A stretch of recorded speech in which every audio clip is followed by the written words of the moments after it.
그리고 이제 이제부터 이건 사회적인 네네. 압력을 가야 될 것 같아요. 오늘 보니까 예. 한겨레 20일에서 기사가 떴네요. 단독으로. 아, 네네. 홍준표 2020년 총선 직전 명태균의 여론조사 대가 5,600만 원 지불 정황이라고 해서 네. 오늘 한시 기사로 떴거든요. 그러니까 시청자 여러분께서 네. 지금 김종욱 박사께서 제목을 읽어주셨는데 스픽스와 한겨레가 공동으로 취재해서 지금 단독으로 실시간 긴급 편성해서 공개하고 있는 홍준표 전 대구시장이죠. 지금 사표 냈으니까 전 대구시장 그 2020년 4월달 대구 수성을 출마했을 때 청구서 지금 3개의 화면 도합 약 6천만 원에 대해서 선관위에 신고하지 않고 또 검찰에서도 지금까지 조사하고 있지 않은 내용 이 부분을 단독으로 지금 보내드리고 있습니다. 네, 좀 더 이 기사가 나왔는데 지금 저희가 한 얘기입니다. 강혜경 국장님 말씀하신 건데 청구서까지 다 올라가 있어. 네. 그럼 예를 들면 구체적인 이게 정황이 아니라 증거가 있는 거죠. 그 그렇죠. 증거에 대한 진위 여부야. 네. 뭐 검찰 최종적이 판단할지 모르겠습니다만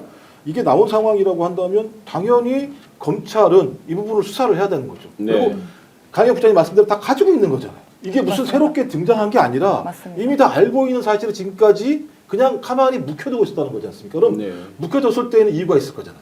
그럼 제가 볼 때 지금까지 검찰이 소위 홍준표 대구시장의 정치자금법 위반 그리고 지금 공소시효는 지났습니다만 공직선거법 위반 행위를 다 알고도 네. 내버려 뒀다라고 하는 것이라고 하는 언론의 또는 네. 여론의 질타를 받고도 만약에 검찰이 수사를 진행하지 않는다면 이건 권력에 의해서 검찰이 거의 농단을 당하는 사태인 거고 지금까지 모든 수사 자체와 관련해서 검찰의 자의적인 판단은 없었다. 네. 오히려 권력에 예. 의해서 모든 것을 재단했고 그 가이드라인이 다 만들어졌다라고 볼 수밖에 없는 상황이기 때문에 이게 이제 문제는 한겨레 20일이 나오면 다른 신문들도 막 써야 되는데 실제로. 예. 이거 대부분 명백하게 지금 청구서까지 예. 공개를 한 거 아니에요? 그래서 그죠? 이런 이 부분들이 내용까지. 좀 확산되고 퍼지는데도 검찰이 하지 않는다면 제가 볼 때는 이건 말씀하신 특검 아니면 공수처라고 하는 소위 지금의 권력 집단들이 통제하지 못하는 수사기관 네. 또는 법적 제도를 통해서 수사에서 밝혀내야 되죠. 왜냐하면 이런 사람들이 지금 대선 후보가 되겠다고 나오는 상황이잖아요. 네. 그걸 용납할 수 있습니까? 그렇죠. 명확한 범죄 정황이 나왔는데 예. 본인이 출마하겠다고 얘기하는 건 네. 뭐 본 뜻으로 진짜 대통령이 되고 싶은 생각도 있을지 모르겠습니다만 이런 정황 증거들과 관련해서 자기가 숨을 수 있는 공간을 저희 선거제도라는 걸 통해서 확보하려고 하는 거라면 더 나쁜 행위이기 그럼요. 때문에 명백하게 이 부분에 대해서는 네, 수사가 네. 돼야 되겠죠. 아니 시청자 여러분들께서도 다 알고 계시지만 이재명 대표가 뭐만 하면 범죄자, 뭐 피의자 이래가면서 그렇죠. 네. 기승전 이재명 수도 없이 그 짓밟고 공격을 하는 사람들이 지금 이건 명백한 지금 청구서까지 나오고 정치 상한선을 뭐 초과한다는 건 당연히 네. 지금 눈에 보이는 일인데도 아예 수사도 안 한다. 그러면 경찰에 계실 때 네. 이게 지금 대구지검으로 찢어서 보냈고 네. 딱 홍준표 시장권만 떼서 대구지검으로 보냈고 네. 대구지검에서는 또 대구의 경찰청에 이제 대구지방 경찰청으로 이제 내려보냈다는 것인데요. 네. 경찰 관행상 네. 이런 정도 어쨌든 현직 시장이었잖아요. 이들이 이관 네. 받았을 때 네. 이런 정도를 수사를 착수하고 안 하고를 대구지방 경찰청 단계에서 결정할 수 있나요? 보통은 다 보고를 합니다. 그렇죠. 이 정도 되면 다 보고를 본청에 하고. 이런 정도는 네네. 보고할 거 아니에요. 뭐 그렇죠. 어쨌든 거물 아니에요. 그죠? 네네 보고는 다 하고. 근데 이게 지금 내려온 게 언제쯤이었습니까? 경찰청으로. 가른 게 중앙지검 중앙지검. 오고 막 할 때니까 중간 수사 결과 발표하면서 네. 대구로 갔습니다.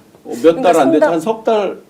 상당히 지났네요. 그 석 달 정도, 정도면. 석 달 그 정도 됐을 거예요. 근데 이 사건은 그렇게 어려운 사건은 아니거든요. 지금 일단 이렇게 증거가 있지 않습니까? 여기서 이제 더 밝혀야 되는 거는 홍준표 시장이 이걸 의뢰한 게 맞는지, 본인이 직접 받은 게 맞는지. 왜냐하면 본인은 이렇게 얘기할 거예요. 나는 상관없다. 내가 뭐 돈 준 거 있냐. 뭐 아마도 그 돈 줬다는 그 사람이 자기가 궁금해서 맡기고 받아 쓸 수는 있다. 나는 모른다라고 나올 가능성이. 이제까지 그랬죠. 이제까지 네, 그렇게 해서 딱그 패턴으로 맞습니다. 반복을 했습니다. 네네. 네네. 그래서 누구를 조사해야 되냐? 우리 강혜경 씨 조사해야 되는 맞습니다. 거고, 네. 네. 이게 강혜경 씨 조사하고 직접 갔다는 김태열 소장님 조사하고 네. 바로 들어가야 되는 거거든요. 그렇죠. 근데 조사 안 받으셨잖아요. 네. 그죠? 그러면 아예 시작조차 안 한 겁니다. 지금 이 네, 사건. 고소인 조사 일종의 뭐 네. 고소인 조사처럼 해야 되는 건데 네. 기관 간 이관을 받았어도 네. 그것조차 이제 시작을 안 했다.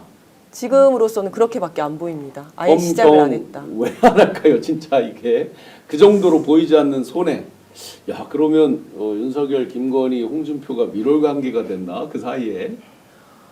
근데 저는 더 궁금한 게 왜 윤석열이 홍준표를 예를 들어서 뒤를 봐준다라고 네. 하면 왜 봐주겠습니까? 본인이 얻을 게 있으니까 그렇겠죠, 봐줄 거 아닙니까? 당연히. 네, 그래서 그러니까 홍준표는 아싸 내가 권력이 있으니까 나는 살아남았다가 아니라 본인은 약점 잡힌 거거든요, 네, 지금. 네, 네. 네. 그러니까 윤석열이 시키는 건 다 해야 되는 상황이 된 거예요. 네. 만약에 윤석열이 뒤를 봐줬다면. 그래서 그 사이에 어떤 무슨 관계가 있는지 그것도 좀. 서로 범죄 의식인가요? 여기 이제 조사 많이 받으셨으니까 조사 많이 받으셨으니까 일종의 그 김건희, 네. 명태균 이 관계에서 이제 자기들 약점이 있고 거꾸로 명태균, 홍준표 그러니까 서로 범죄자 어떤 그런 동지 의식이 생겼나요 그 사이에?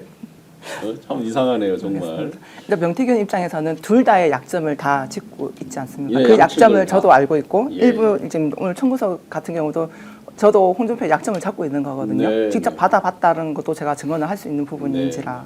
그러면 이런 건에 대해서 명태균 씨의 어떤 조사받으면서 입장은 어느 쪽인 것 같아요?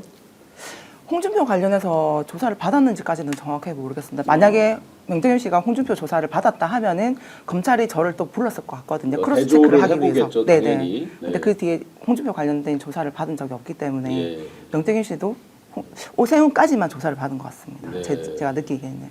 이 돈을 지불했다고 하는 박재기 씨도 굉장히 기분 안 좋겠던데요. 홍준표 시장이 SNS에다가 뭐 이렇게 쓴 적 있잖아요. 뭐 박재기는 그나마 측근이다. 최용희 씨는 아예 측근도 아니다. 뭐 하면서 이제 아들 친구는 완전히 뭐 그냥 마치 뭐 보따리상 뭐 하듯이 취급하고 박재기 씨는 측근이라고는 해놓고 또 뭐 굉장히 어떤 비난하는 듯한 글도 있었고 그랬거든요. 그렇죠. 네네네. 황당하게 뭐 자기 모르는 사이에 마치 일을 쳤다, 사고를 쳤다 이런 느낌으로. 하나같이 다 똑같지 않습니까? 네. 오세훈 시장도 그렇고 홍준표도 그렇죠. 그렇고 본인을 위해서 도와줬던 사람들입니다. 심지어 본인 돈까지 들여가면서 그럼요. 그러면 고맙다고 안아줘야 되는데 네, 네. 딱 본인 불리해지니까 딱 선짜리 가고 나하고 상관없는 사람이야. 네. 정말 야비합니다. 박재기라는 사람이 대구시장 할 때도 뭐 한 자리 하지 않았어요? 경남지사 할 때 한 자리 분명히 했던 게 기억나고. 네 맞습니다. 그 경남 도시개발공사. 네. 공사 사장으로 네, 네. 했었고 그 문제가 생겼을 때 일단은 제가 알기로는 홍준표 전 시장의 죄를 이분이 덮어쓰고 간 걸로 저는 전에 들어서 그렇게 알고 네, 있거든요. 기존에 뭐 그런 전력이 네, 있다라고 네, 네. 그렇게 소문이 있죠. 그래서 이번 사건도 나는 괜찮을 거야 라고 홍준표는 생각을 하고 있는 것 같습니다. 이 사람들이 사람이 알아서 다 다 하겠지. 덮어쓰기 때문에. 네네. 그런데 보통 박사님 이 여의도 정가나 이런 데서 뭐가 잘 될 때 덮어쓰는 거지 딱 봐서 홍준표 지금 전대구시장이 대통령 가능성이 없으면 그 다음에 덮어 써줄 사람들이 있나요? 통상 근데 어떤가요? 이제 홍준표 입장에서는 이 법기술자잖아요. 네. 지금까지 안 걸렸었거든요. 실제로. 네. 그러니까 걸려온 적이 없었어요. 그러니까 네. 이렇게 하게 되면 재판이야 걸리겠지만 재판 쭉 진행하게 되면 내가 이거 충분히 뭐 무죄거나 아니면 이렇게 해결할 수 있다라고 판단해 왔고 지금까지 한 번도 걸린 적이 없었고 또 하나의 증언은 그런 거잖아요. 오세훈은 수사 잘하네. 그러니까 수사를 완벽하게 한 건 아닙니다만 네. 홍준표는 수사를 하지 않으면서 네. 오세훈의 수사는 훨씬 속도가 좀 빠른 측면들이 있었던 것이기 때문에 그렇다면 홍준표 입장에서는 내가 생각했던 방식이 지금 먹히고 있는 거라고 판단을 하겠죠. 먹히고 있다고 판단한다면 그 문제 관련해서 제가 볼 때는 아무런 꺼리낌을 갖지 않겠죠. 그리고 네.